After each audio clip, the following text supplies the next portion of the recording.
السلام علیکم پیارے دوستو، کیمسٹری کی دنیا میں خوش آمدید۔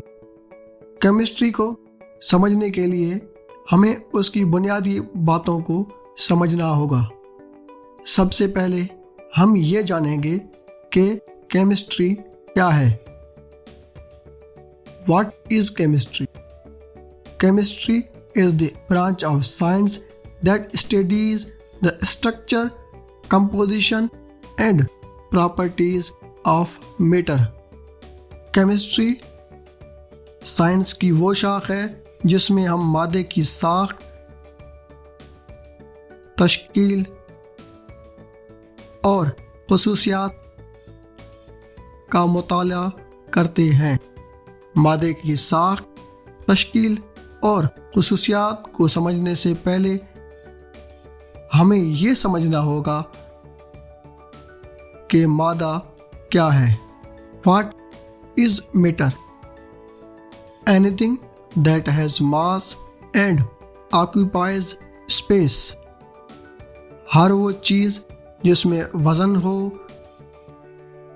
اور جو جگہ بھی گھیرے اسے مادہ کہا جاتا ہے، جیسے پانی، پین، پینسل اور ہمارے آس پاس موجود تقریباً ہر چیز مادہ ہے۔ یہ سالڈ، لیکوڈ یا گیس کی شکل میں ہو سکتا ہے۔ آپ جہاں بیٹھے ہیں، اگر آس پاس دیکھیں تو آپ کے ارد گرد کی ہر چیز مادہ ہے۔ اگر ہم مادے کو باریک سطح پر دیکھیں تو اس کی ایک بنیادی اکائی ہے جسے ہم ایٹم کہتے ہیں۔ مادے کی ساخت، خصوصیات اور تشکیل کا انحصار اس میں موجود ایٹمز پر ہے۔ تو چلیں ایٹم کو سمجھتے ہیں۔ What is atom? Atom is the basic unit of matter that is indivisible. Atom مادے کی بنیادی اکائی ہے جسے مزید نہیں توڑا جا سکتا۔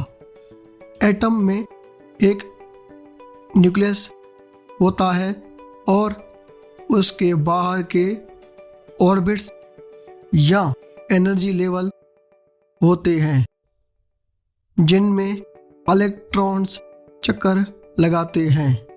الیکٹرانز، پروٹونز اور نیوٹرونز کو سب ایٹمک پارٹیکلز کہا جاتا ہے۔ آئیے ان سب ایٹمک پارٹیکلز کو مزید سمجھنے کی کوشش کرتے ہیں۔ الیکٹرانز ایٹم کے باہر کے گردشوں یا انرجی لیولز میں گردش کرتے ہیں۔ ان پر منفی یعنی نیگیٹو چارج ہوتا ہے۔ یہ دوسرے پارٹیکلز کی نسبت انتہائی ہلکے ہوتے ہیں۔ پروٹونز ایٹم کے مرکز میں موجود ہوتے ہیں۔ ان پر پازیٹیو چارج ہوتا ہے۔ پروٹون کا وزن الیکٹران سے 1836 گنا زیادہ ہے۔ مطلب اگر ہم الیکٹران کے وزن کو 1836 سے ضرب کریں تو پروٹون کا وزن بنتا ہے۔ نیوٹرونز بھی نیوکلیس میں پروٹونز کے ساتھ موجود ہوتے ہیں۔ ان پر کوئی چارج نہیں ہوتا، یعنی یہ نیوٹرل ہوتے ہیں۔ ایک اہم بات یہ ہے کہ ایٹم کے 99% وزن کا حصہ نیوکلیس میں پروٹونز اور نیوٹرونز کی شکل میں موجود ہوتا ہے۔ ایٹم میں سب ایٹمک پارٹیکلز کی تعداد اس مادے کی خصوصیات، تشکیل اور ساخت کا تعین کرتی ہے۔ جیسے کاربن کے ایٹم میں 6 الیکٹران،